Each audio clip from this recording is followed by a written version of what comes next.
پینا۔ تو جو لوگ اس میں لگ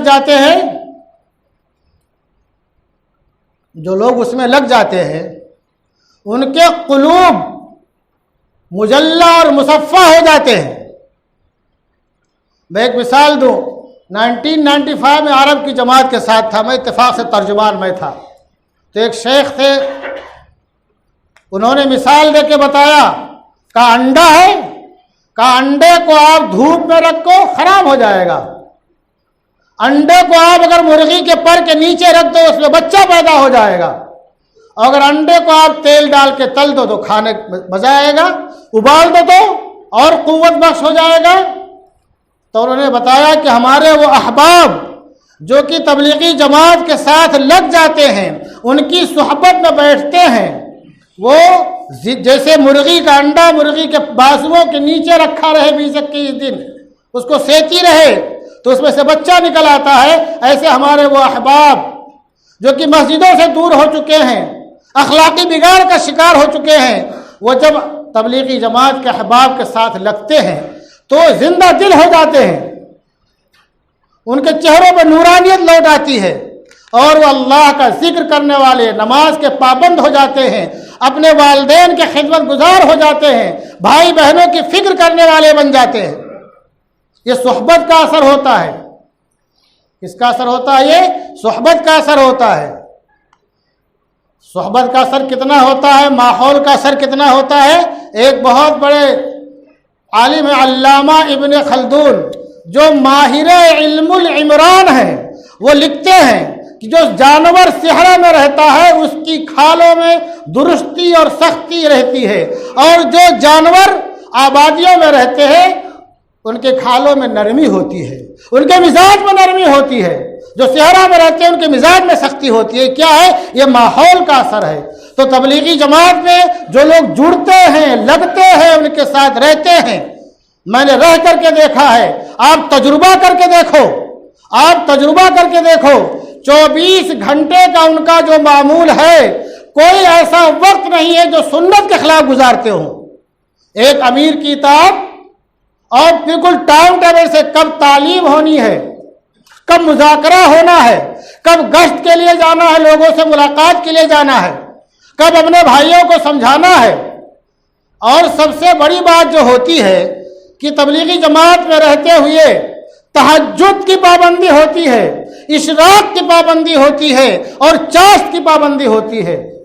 اور جب آدمی 5 وقتہ جو فرائض ہے اس کے ادا کرنے کے ساتھ ساتھ سنن و نوافل کی پابندی کرتا ہے، اور اس کے ساتھ ساتھ جب تہجد، اشراق اور چاشت کی پابندی کرتا ہے تو اس کا دل ویسے ہی صاف ہو جاتا ہے، زندہ ہو جاتا ہے، اللہ کا خوف پیدا ہو جاتا ہے، اللہ کے محبت کی چاشنی اس کو مل جاتی ہے۔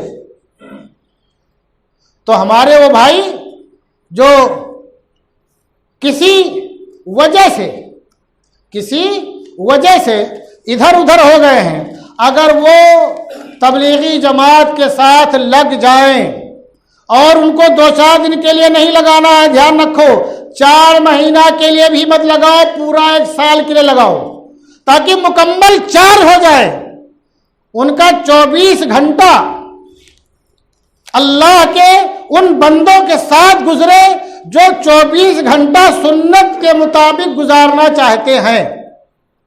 تو اس میں جو اللہ کے نیک بندے ہوں گے، جب ان کے قلوب پر اللہ کی توجہ ہوگی تو جو یہ بندہ ان کے ساتھ رہے گا اس پر بھی توجہ ہوگی۔ اگر کسی کے لیے پنکھا جھلا جائے، وہ ہاتھ والا پنکھا، تو جو بازو میں بیٹھا ہوگا اس کو بھی ہوا لگے گی کہ نہیں لگے گی؟ تو جب 1 سال مسلسل ایسے لوگوں کے ساتھ رہیں گے، صحبت میں رہیں گے، تو جو اللہ کی طرف سے انوار و تجلیات کا نزول ہوگا، ظہور ہوگا، اس سے بھی اس کو فیض پہنچے گا، اور خود جب یہ 5 وقت کی نماز کی پابندی جماعت کے ساتھ کرے گا، تہجد کی پابندی کرے گا، اشراق کی پابندی کرے گا، چاشت کی پابندی کرے گا، اور اس کے ساتھ ساتھ جب وہ ایسے لوگوں کو جائے گا کلمے کی دعوت دینے کے لیے جن کو کلمہ نہیں یاد ہے، جن کو نماز نہیں آتی ہے، جن کے حالات بہت خستہ ہے، تو خود اس کا دل بہت نرم ہو جائے گا اور سوچے گا اب تک ہم کہاں پڑے تھے، ہماری زندگی کتنی خراب تھی، اصل زندگی تو یہ ہے جو اللہ اور اس کے رسول کی اطاعت میں، فرما برداری میں گزرے۔ دوستو ایک خالی مختصر عرض کر دوں میں، صحبت کا اثر کتنا پڑتا ہے۔ صحبت کا اثر ایک تفسیر ہے تفسیر مظہری، اور ایک تفسیر ہے روح المعانی، اور ایک کتاب ہے الاشباح والنظائر علامہ ابن نجیم کی۔ میں نے خالی 3 کتابوں کا حوالہ دیا ہے، ان 3 کتابوں میں جو اصحاب کہف کا واقعہ قرآن شریف میں ہے، وَكَلْبُهُمْ بَاسِطٌ ذِرَاعَيْهِ بِالْوَصِيدِ، کہ ان کا کتا دہلیز پر ہاتھ پھیلائے ہوئے بیٹھا تھا، ہاتھ پھیلائے ہوئے بیٹھا تھا۔ ان مفسرین نے لکھا کہ کوئی جانور جنت میں نہیں جائے گا۔ 5 جانوروں کا کسی نے نام لیا، کسی نے 2 کا، 2 میں سے 5 میں سے پہلا کون ہے؟ سب سے پہلا جو تذکرہ کیا اللہ صاحب روح المعانی نے، صاحب تفسیر مظہری نے، اور اشباح والنظائر میں علامہ ابن نجیم نے سب سے پہلا کس کا تذکرہ کیا ہے؟ اصحاب کہف کے کتے کا۔ آپ جمعہ کو سورہ کہف پڑھا کیجئے اور کبھی ترجمہ کے ساتھ ہی پڑھ لیا کیجئے کہ وہ کتا بھی جنت میں جائے گا۔ اب کس طرح سے وہ جنت میں رہے گا، کیا شکل ہوگی، اللہ بہتر جانتا ہے۔ یہ اس کو یہ مقام و مرتبہ کیسے اور کیوں ملا؟ ان نیک لوگوں، نیک جوانوں کے ساتھ رہنے کی وجہ سے۔ وہ نیک جوان تھے جو اپنے بادشاہ کے ظلم سے، کفر سے، شرک سے تنگ آ کر کے جنہوں نے ایک تنہائی میں پناہ لینے کی سوچی تھی۔ تو یہ سنگت کا اثر ہے، یہ صحبت کا اثر ہے کہ اس نے کتے کو اتنے اعلیٰ مقام پر پہنچا دیا کہ وہ بھی جنت میں جائے گا۔ تو تبلیغی جماعت کے احباب جو ہوتے ہیں وہ بڑی فکر رکھتے ہیں سدھار کی، اصلاح کی۔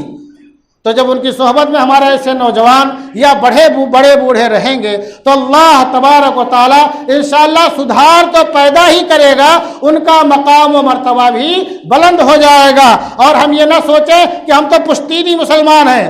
شاعر نے کیا کہا کہ پسر نوح با بدا نشست، خاندان نبوتش گم شد۔ نوح علیہ السلام کا صاحب زادہ وہ کافروں کے ساتھ رہتا تھا، ڈوب گیا، عذاب آیا تو بچ نہ پایا اور مر گیا۔ لیکن کیا کہا؟ سگے اصحاب کہف روزے چند پے نیکا گرفت مردم شد، کہ اصحاب کہف کا کتا تھوڑے دن تک نیکوں کے ساتھ تھا، اس کا تذکرہ ہونے لگا، قرآن میں اس کا تذکرہ ہوا۔ اور مفسرین نے لکھا حوالے کے ساتھ، خالد بن معدان کے روایت کے ساتھ، کہ وہ انشاءاللہ جنت میں جائے گا۔ تو یہ صحبت کا اثر ہوتا ہے۔ دوستو تبلیغی جماعت کو گالیاں دینے سے کام نہیں چلے گا، تنقید کرنے سے کام نہیں چلے گا، ان میں کمیاں خامیاں ڈھونڈنے سے کام نہیں چلے گا۔ کام کیسے چلے گا؟ آپ خود اس میں جاؤ، دیکھو کتنا اونچا کام ہے، کتنا اچھا کام ہے لوگوں کی سدھار کے لیے، لوگوں کو بنانے کے لیے، بگڑوں کو صحیح ڈھرے پہ لانے کے لیے۔ ہمارے وہ نونہار جو کہ ڈھرے سے بچھڑ گئے ہیں، راستے سے بچھڑ گئے ہیں، ان نوجوانوں کے سرپرستوں کی ذمہ داری ہے بغیر کسی تاخیر کے، اور جو ڈھرے سے نہیں بچھڑے ہیں ان کو بھی مضبوطی پیدا کرنے کے لیے بغیر کسی لیٹ لطیف اور تاخیر کے ان کو فوراً 1 سال کے لیے آپ جماعت بھیج دیجئے۔ انشاءاللہ آپ کا لڑکا لوٹ کر کے آئے گا، آپ کا فرما بردار ہوگا، آپ کی بیوی کا فرما بردار ہوگا، اور پورے گھر کی فکر کرنے والا ہوگا، اس کے ساتھ ساتھ محلے کی، دوست و احباب کی، تمام امت مسلمہ کی فکر کرنے والا بن جائے گا انشاءاللہ تبارک و تعالی۔ اللہ تبارک و تعالی ہم تمام لوگوں کو اور ہماری نسلوں کو اسلام پر باقی رکھے، ایمان پر خاتمہ فرمائے، شہادت کی موت نصیب فرمائے، اور جناب محمد صلی اللہ علیہ وسلم کے محبوب شہر میں دفن ہونے کی سعادت عطا فرمائے۔ وما علینا الا البلاغ۔